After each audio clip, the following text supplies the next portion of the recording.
Olá pessoal, bem-vindos de volta ao nosso canal. Hoje vamos embarcar numa jornada fascinante por um dos mitos mais profundos e misteriosos da Grécia Antiga. Vamos falar de Orfeu, o poeta, o músico, o xamã que lira encantava, deuses homens e até as pedras.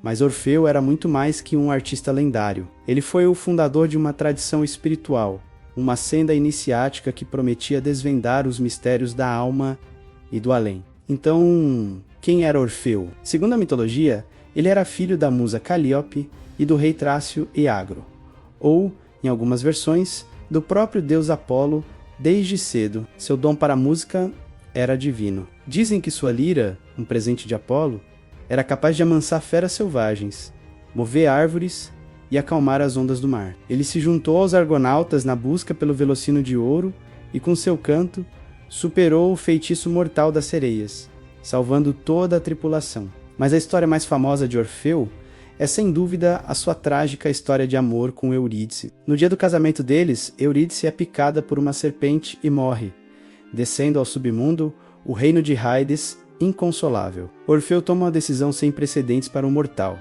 Ele descerá ao mundo dos mortos para resgatar sua amada. Com a sua lira ele encanta Cérbero, o cão de 3 cabeças que guarda a entrada do inferno, ele comove o barqueiro Caronte e finalmente chega diante de Hades e Perséfone, os soberanos do submundo. Seu canto é tão triste e belo que pela primeira e única vez, o coração do deus da morte é tocado. Hades concorda em libertar Eurídice, mas com uma condição: Orfeu deve caminhar à frente dela e não pode olhar para trás, até que ambos tenham alcançado a luz do sol.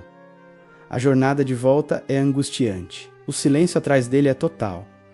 Será que Eurídice está seguindo mesmo? A dúvida corrói sua alma.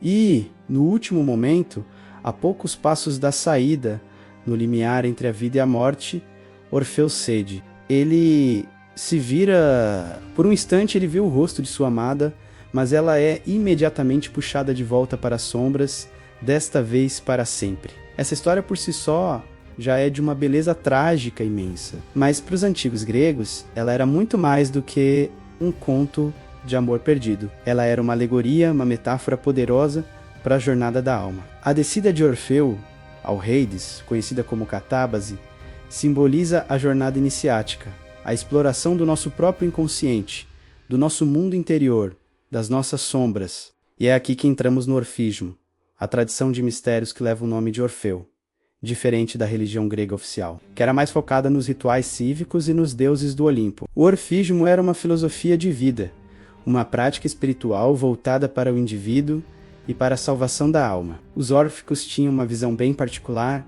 sobre a natureza humana. Eles acreditavam que os seres humanos possuíam uma dupla natureza, uma parte divina e imortal, que eles chamavam de alma ou demônio, e uma parte terrena mortal, o corpo, que era visto como uma prisão ou um túmulo para a alma, o famoso ditado soma sema, que significa o corpo é um túmulo. Resume essa ideia. Mas da onde veio essa crença? A mitologia órfica conta uma história diferente sobre a origem da humanidade. Dizem eles que o jovem deus Dionísio Zagru, filho de Zeus e Perséfone, foi brutalmente assassinado e devorado pelos titãs, seres primordiais que representavam as forças caóticas.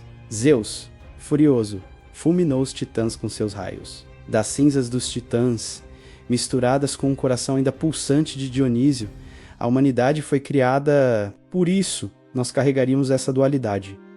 A natureza titânica, violenta e material, herdada das cinzas dos titãs, e uma centelha divina, a alma imortal, herdada do deus Dionísio. O objetivo da vida, para um órfico, era se purificar dessa herança titânica e libertar a essência divina que habita em nós. Como eles faziam isso? Através de um modo de vida ascético e de rituais de purificação. Os iniciados no orfismo seguiam uma série de regras estritas, conhecidas como orficus bios ou a vida órfica. Eles eram vegetarianos, pois acreditavam que derramar o sangue de qualquer ser vivo manchava a alma. Eles se abstinham de certos alimentos, como feijões, por razões simbólicas complexas, e, claro, praticavam rituais secretos. Cantavam hinos e estudavam os textos sagrados atribuídos ao próprio Orfeu.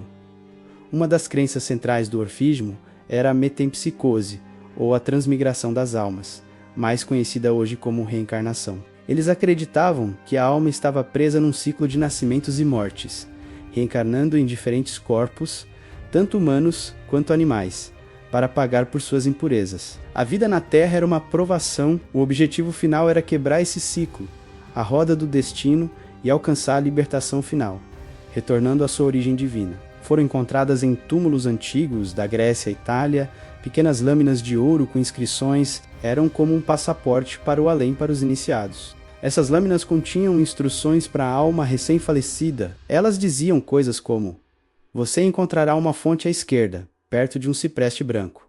Não se aproxime dela. Vá para a fonte da memória e diga aos guardiões: sou filho da terra e do céu estrelado, mas minha raça é celestial. Dai-me de beber da água da memória para que eu não esqueça minha origem. Isso é fascinante. Mostra uma crença profunda na continuidade da consciência após a morte e na importância do autoconhecimento, de lembrar quem você realmente é em sua essência. A jornada de Orfeu, que falha ao olhar para trás por falta de fé ou excesso de apego, torna-se a lição suprema. A libertação não vem de olhar para o passado ou para o mundo material, mas sim de seguir em frente, em direção à luz, com fé na sua própria natureza divina. A influência do orfismo foi gigantesca. Filósofos como Pitágoras e Platão foram profundamente influenciados por suas ideias. A noção platônica da imortalidade da alma, do mundo das ideias e do corpo como prisão tem claras raízes órficas. Através de Platão,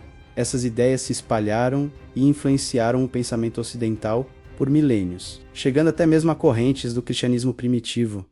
O fim de Orfeu também é simbólico. Após perder Eurídice pela segunda vez, ele se recusa a se envolver com outras mulheres. Em sua dor, ele passa a cantar apenas para homens, ensinando seus mistérios. Isso enfurece as Mênades, as seguidoras de Dionísio, que, num frenesi, o despedaçam. Sua cabeça e sua lira são jogadas no rio Ebro e flutuam até a ilha de Lesbos. E mesmo separada do corpo, a cabeça de Orfeu continua a cantar e a profetizar. Esse sinal brutal pode ser interpretado de várias formas. Pode ser o conflito entre a espiritualidade apolínea, mais ordenada e intelectual de Orfeu, e o êxtase caótico e selvagem de Dionísio. Ou pode simbolizar que, mesmo com a morte do corpo físico, a sabedoria, a arte e a voz do iniciado continuam a ecoar através do tempo.